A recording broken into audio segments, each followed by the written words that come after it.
A pleasant day, everyone. I'm Rosan Sofia Medina, BEC Youth Logistics Officer of Forestry Community of Immaculate Heart of Mary Parish, and welcome to From the Pews. Mark chapter 10, verses 39 to 40.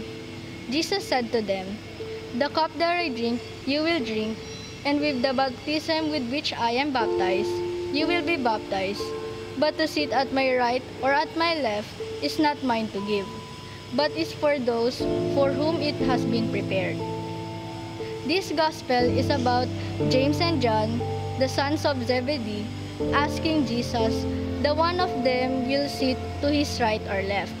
But Jesus told them, he is not the one who will decide on what God has been prepared of.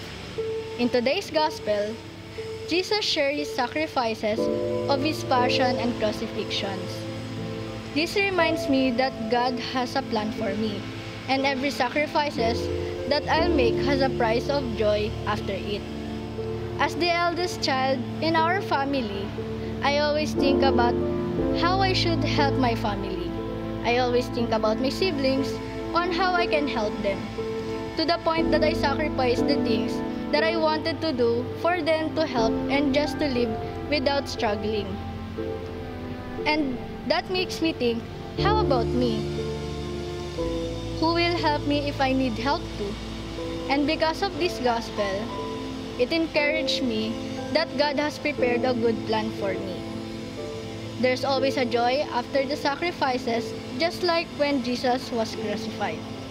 And now, I leave you with this question. What can you sacrifice, and how will you trust God's plans for us? Let us pray. Dear Lord, please help us to trust your plans for us. Please encourage us that everything that we do is always joyful. Please give us strength for living. We ask this through Christ our Lord. Amen.